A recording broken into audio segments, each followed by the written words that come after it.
everything was going great, as I'm sure it was for a lot of people at the start of 2020.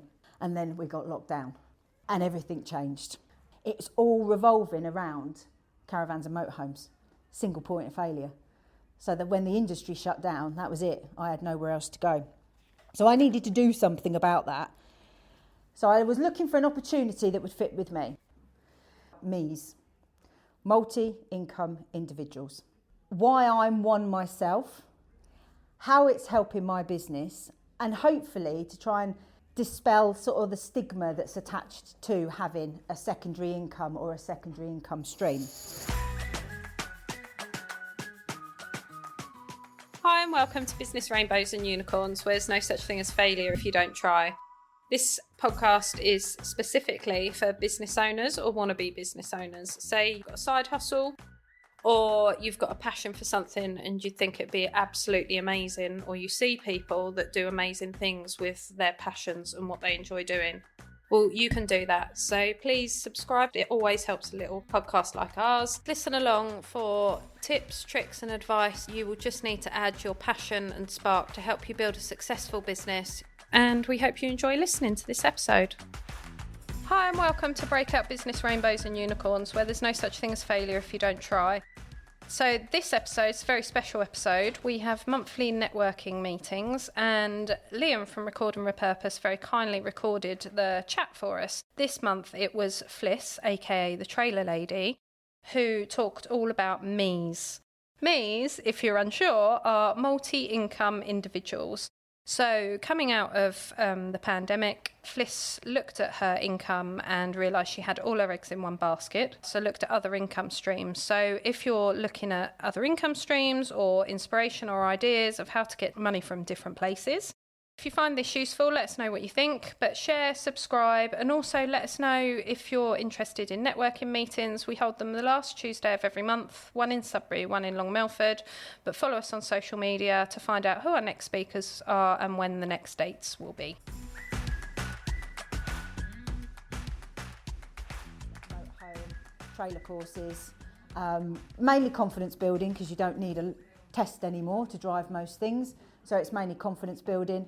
And I've also now tapped into the business market who have suddenly realised that there is no trailer test anymore and there's no way of actually checking that their staff are safe to tow the mini diggers and things like that. So I go in and do trailer assessments as well. On top of that, I am the lead instructor for the Camping and Caravanning Club, which is one of the major camping organisations in the country. And I'm instrumental in designing and developing all their training products and then actually managing the instructors, which is the hardest bit, to actually deliver them. I'm also a judge for the Tow Car Awards. So in April, I get to go to a racetrack, a test circuit, and I get to thrash around in about 40 to 50 different vehicles. And the aim of the game is not to kill the caravan. So I have an absolute ball doing that. And then we decide which is the best tow car out of that. What else do I do? I also work for Warner's Outdoor Motorhome Shows as a marshal. So I'm a key member of staff there, sorting out all the layout. So it's like a massive rally. It's like Glastonbury for motorhomes. Yeah, it's not as glam as Glastonbury. But we have the campers, so we have to make sure they've all got a pitch, etc. So we sort that out. And then on top of that, I'm also a utility warehouse partner. You remember now, don't you? Right, so I was going to talk about the essential guide to towing, but then I thought you'd all be asleep in your coffee. So I thought, I won't do that, although that is my core business and I could talk about it all day long. I'm going to be something a little bit different. What I want to do is talk about MIIs, multi-income individuals. And I would like to share with you what they are and how important they are in our economy, why I'm one myself, how it's helping my business, and hopefully to try and dispel sort of the stigma that's attached to having a secondary income or a secondary income stream. So in May last year, I've got notes because I've got stats. So in May last year, Utility Warehouse actually commissioned a report, a massive report, into the economic impact that MIIs have on this country. So a few facts for you. 5 million MIIs were recorded back in 2017. This year, we're up to 20 million, and it's set to go to 25 million by next year. So where we are currently, 36.6% of the population have a second job or a second income stream or a second business. So there's 1.8 million MIIs in East Anglia alone, and the highest number, quite obviously, is in London, and there's over 3 million in London. 9 million MIIs actually are already in full-time paid employment, and there's 2 million of us that are self-employed, so that's me. And MIIs, you'll also find them in every sector, from the paid, full and part-time, through to the retired, and also all the way through to students. So even when we were students and we were getting maybe your grants, but you still had a job in McDonald's or the pub, you're a MII. You're getting that second income. Most MIIs fall between the age category of 25 to 34, but close on their heels is the 35 to 44 and the 45 to 54. I'm in the last category there, just thought I'd let you know. Okay. I thought you were 21. Well, there is. No, there is another category, but there's not as many. There's not as many. They're the bigs. They're the biggies. They're the biggies. So my story is that I started 2020 and I was flying high. It was my first on-stage performance at the NEC for a big caravan and motorhome trade show. And I did have an audience of about 250 people. And I had bookings, my diary was full, everything was going great, as I'm sure it was for a lot of people at the start of 2020. And then we got locked down and everything changed. So I couldn't work in my primary business because I wasn't essential. And because of the close proximity, I was the first to be shut down and one of the last to go back. I was classed as a hairdresser because of that close proximity thing, being in the car with a pupil. The government grants I got, eventually, when they all came through, totalled less than a month's work for me. Because I have no land, I have no major assets, I'm not employing staff, I qualified for diddly squat. I couldn't work as a driver, because you'd have thought a driving instructor with a professional qualification would have walked into Tesco's or the ambulance service and drive for them, but everyone was applying for the same thing. I was offered a job with Harmonised Care, and they were very good to offer me, and I did do a little bit of driving for you guys, but my skill set is not with caring. I take my hat off to people who can care for people because I can't do it. I had to refund a lot of customers as well. So my business bank account that I was going, I could go and book that holiday of a lifetime, was going like that very, very quickly because of the amount of refunds. So I was in a bit of a pickle and I needed to do something about it. So when surveyed, the MIIs were coming up with their reasons for starting a second business. And for many people, it was to increase savings, just to be able to pay bills, to improve their quality of life so they could have a few more luxuries, providing for their family, travelling. That's another reason for me, is travelling. And to be able to maybe fund another business. But for me, the reason I needed to do something was because I realised I needed to spread the risk. All my eggs were in one basket. I've got my business, the caravan club, Camping and Caravanning Club, the NEC, the motorhome shows. It's all revolving around caravans and motorhomes. Single point of failure. So that when the industry shut down, that was it. I had nowhere else to go. So I needed to do something about that. So I was looking for an opportunity that would fit with me. And bizarrely enough, my reasons actually correlate with the report that Utility Warehouse commissioned. So I needed it to be flexible. I wanted to work from home. I wanted it to pay well and have the scope to grow as well. I didn't just want something that would pay the same amount of money every month. I wanted and needed to do something that was completely different to the sector that I worked in. Because again, it was that risk thing. I needed something that was going to support what I was doing. I wanted to learn a new skill as well. Because whilst I enjoyed lockdown 1, and it was the thinnest and fittest I've ever been in my life, my brain wasn't working that much. So I wanted something that would get my brain going as well. And for me, I didn't want to handle stock. So the thought of doing anything like, I don't know, Avon or Sensi or anything like that just filled me with dread, because I did not want to be traipsing around delivering people's packages with little love hearts on them and things like that. I couldn't be doing with it. So that's when I found Utility Warehouse. So I'm sure you've heard of Utility Warehouse. I'm sure you've all met a partner at a networking meeting, because we're everywhere. And I'm sure you've all heard horror stories about them as well. But many people get the business quite confused, because there's two sides to the business.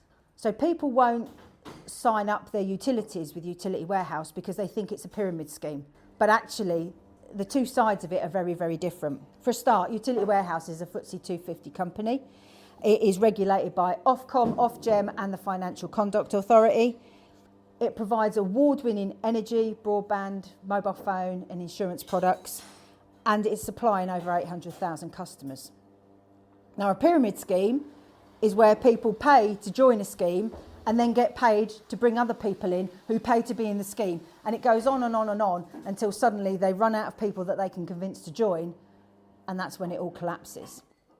UW is not even an MLM, so your multi-level marketing business, because whilst customers are rewarded for bringing in other customers, and us as partners get rewarded for growing a team around you, we are not touting the latest fad.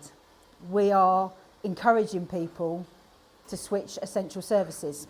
And also, the commission structure is very different. So you get a commission for bringing in someone new, bringing in a customer, but you then get a residual income. And that's what really got me, was the fact that there was this residual income. So for anyone who doesn't know, it's a bit like a royalty with a record company or a record. Every time that gets played, you get paid. Well, every time someone boils a kettle in my customer base, I get paid. So I like the idea of that. And I will tell you why in a little while. So this ticked all my boxes, and we're already customers, and we already save an absolute packet. So it was the obvious choice for me.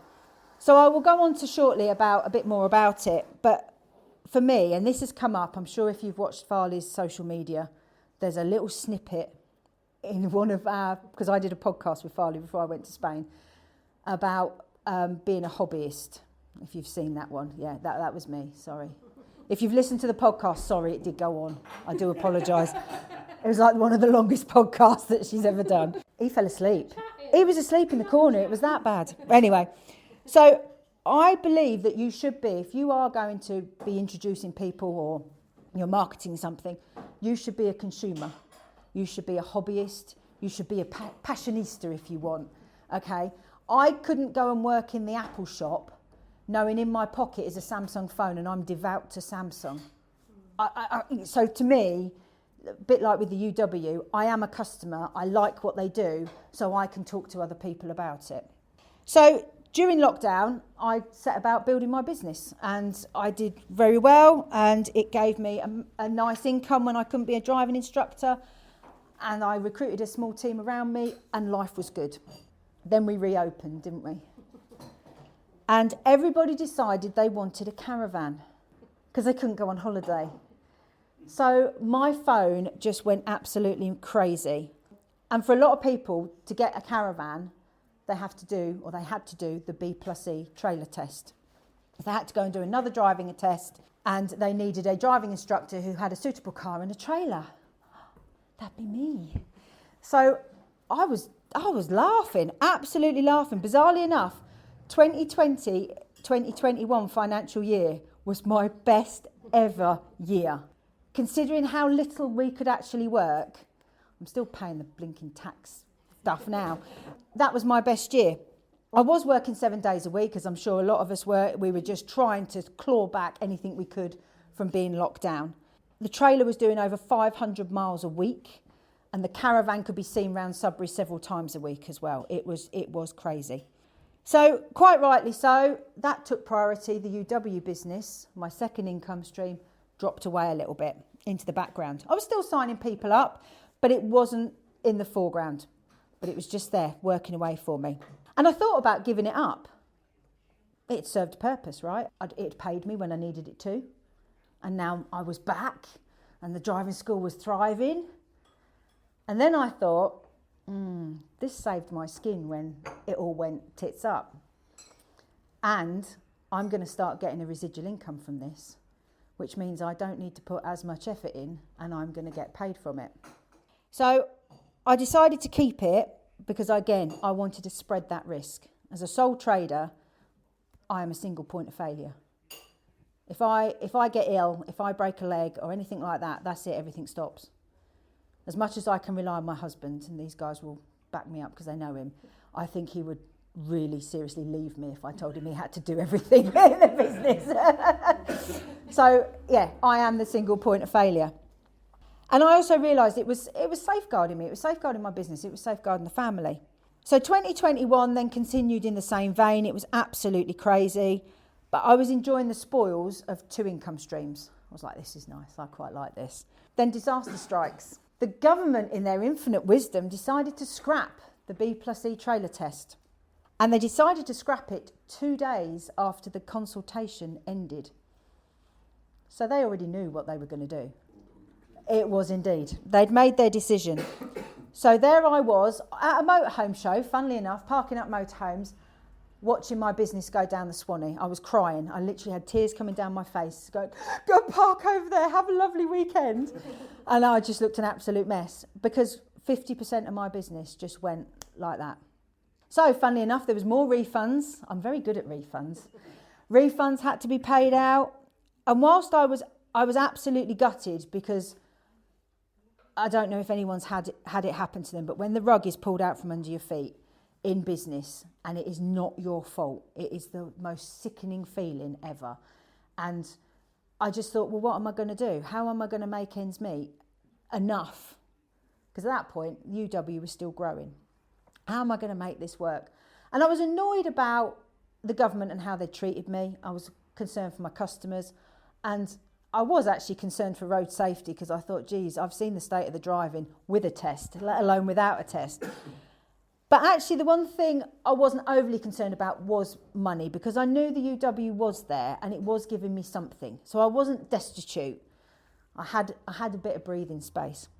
So fast forward to 2022 and I've now found a happy balance by this point of doing confidence building courses with caravans and motorhomes and trailers.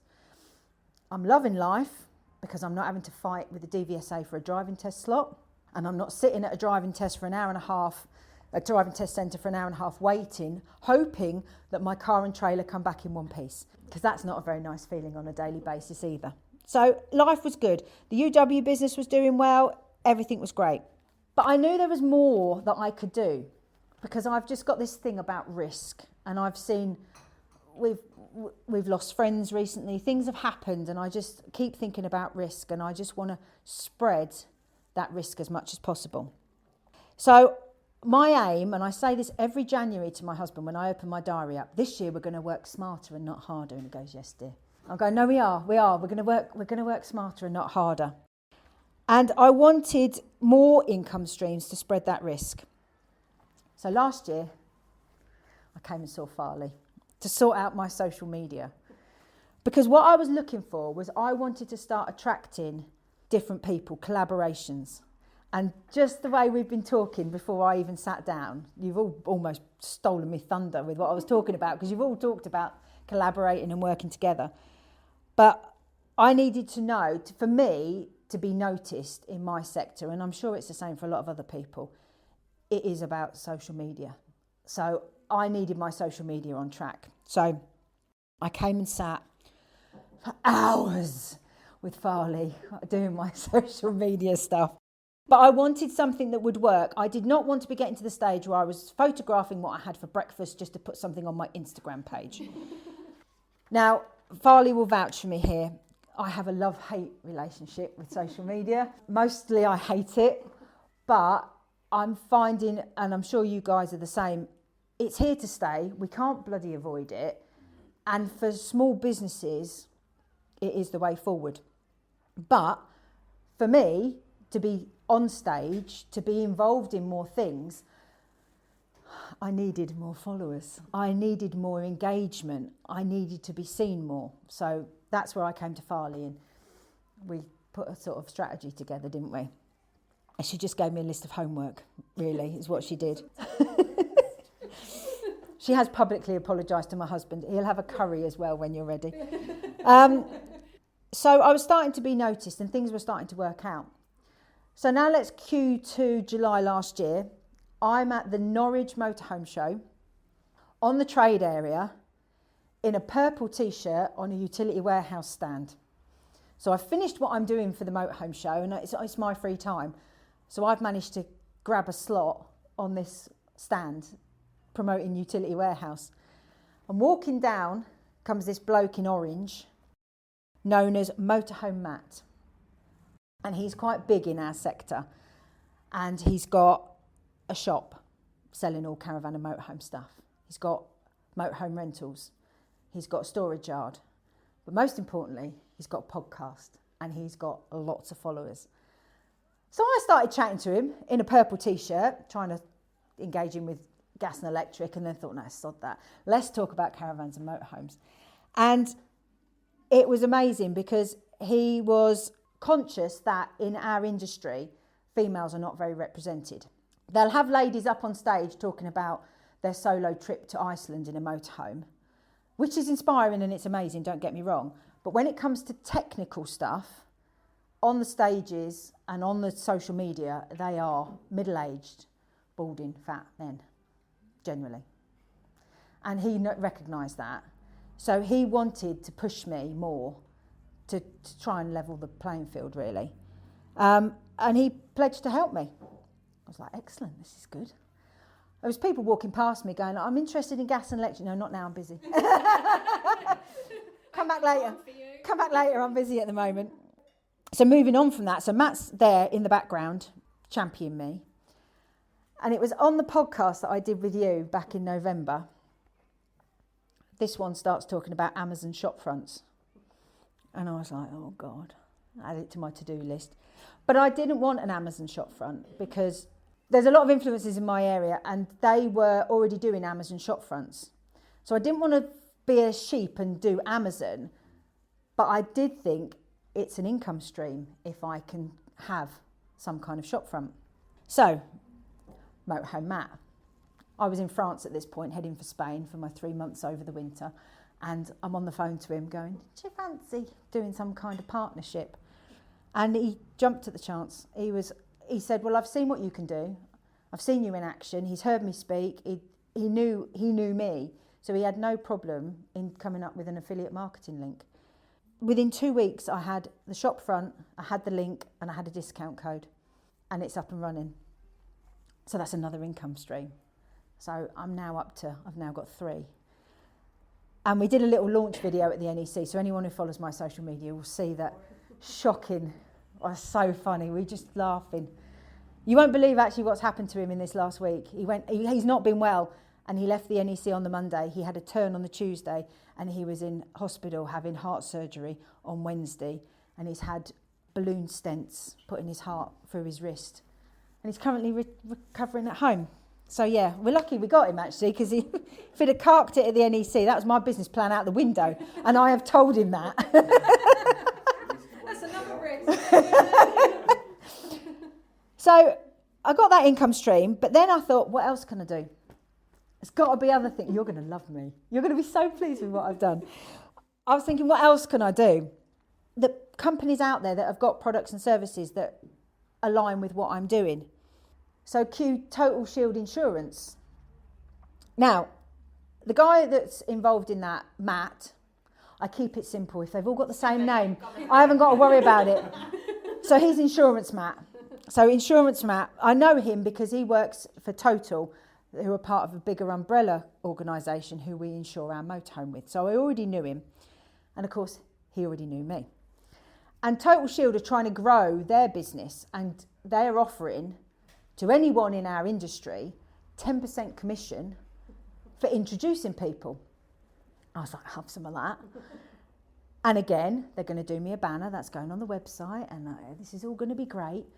But I wanted something that was for my customers, because all of us who's selling tents, caravans, static caravans, Shield had gone round going, come and get some commission from us. And I thought, no, I want to stand out from you lot. So I thought, well, I'm going to just ask them. So I just said to them, would you offer an extra discount to people that have been through my courses? So I will tout your business to anyone and everyone, but those that have actually been through my courses and have got one of my certificates, would you recognise them in some way? And I was waiting for them to come back and go, yeah, we'll give you 5%. And they said, no, we know you, Fliss, and we know how you work. We're going to offer your customers 10% discount.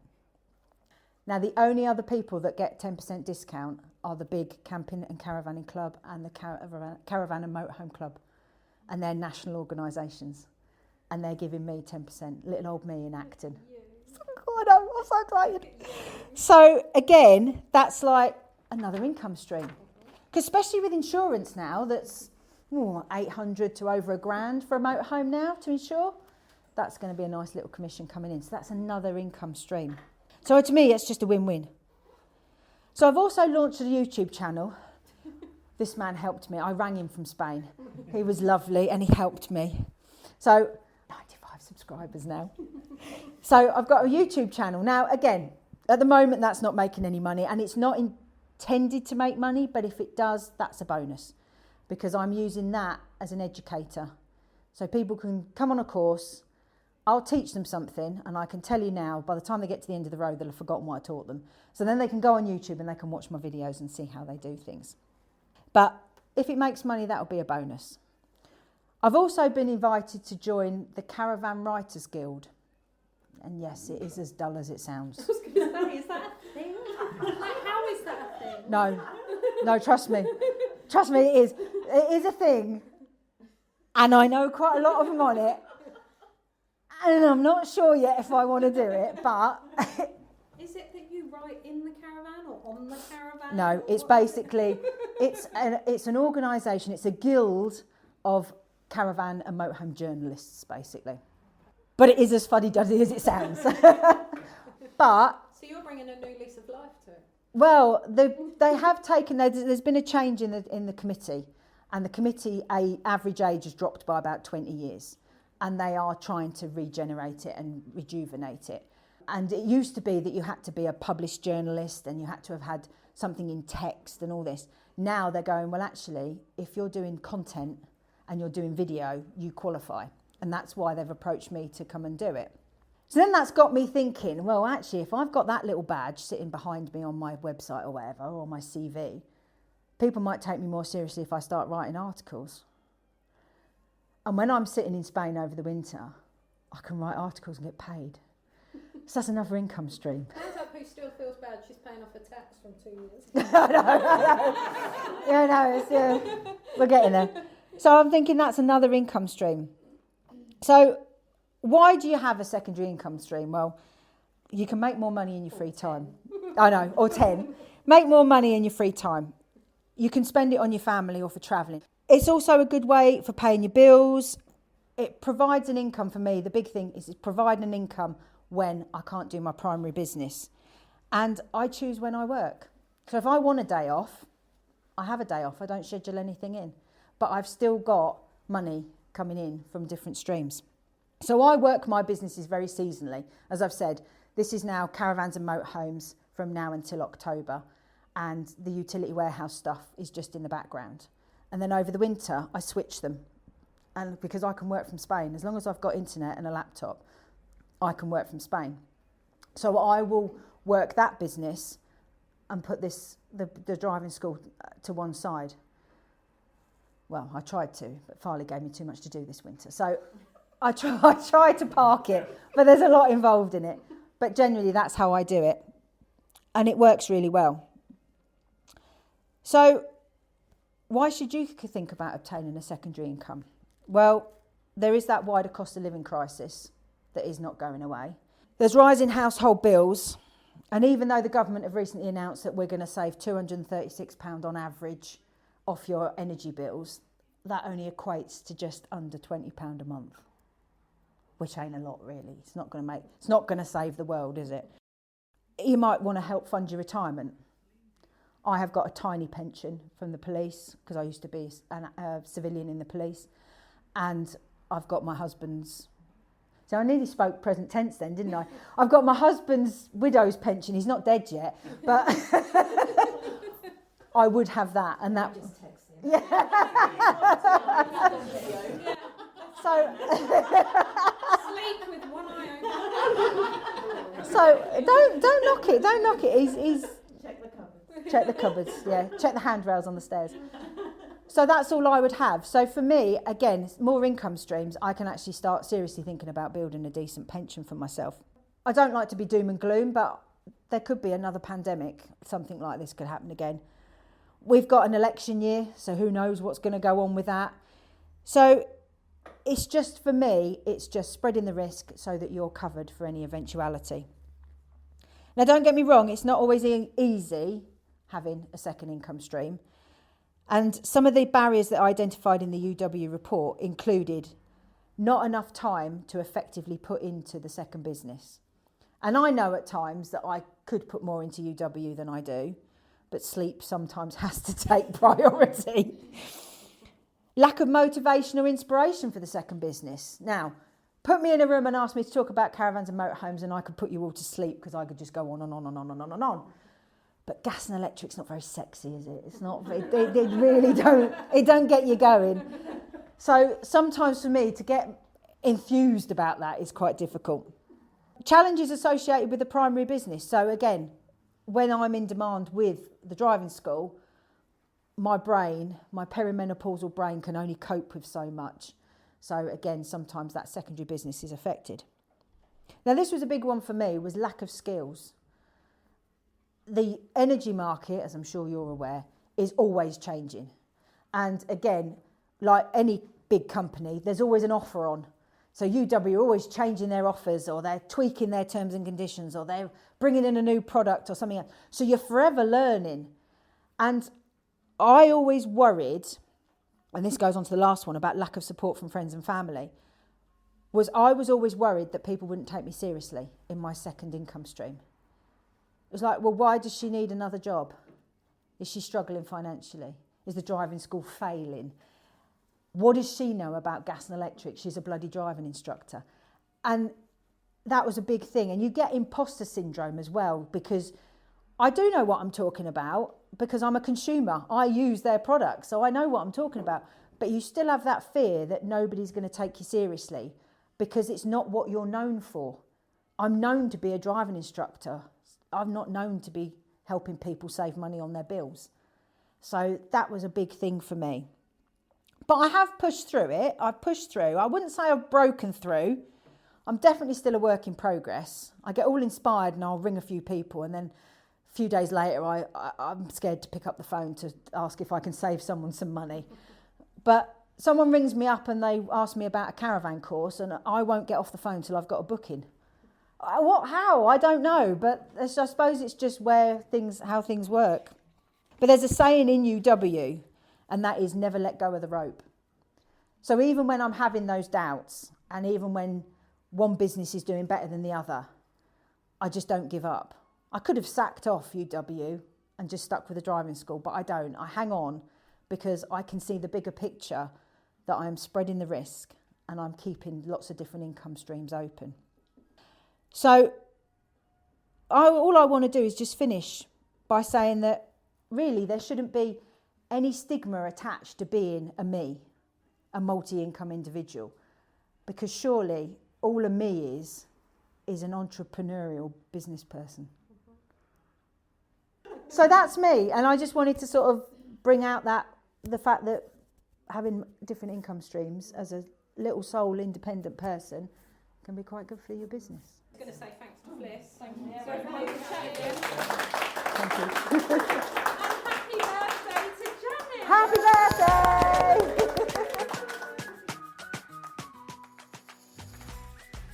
Thanks for listening to this episode. We really hope you've enjoyed it. If you have, please share with a friend who you think needs a bit of help with starting a business, or even their small business which they've already got going.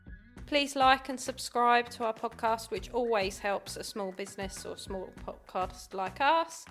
And check the show notes. We all have everything in there relating to the episode which you might need, might want to read, and links to anyone we've interviewed and certain subjects we've spoken about. And thanks for listening.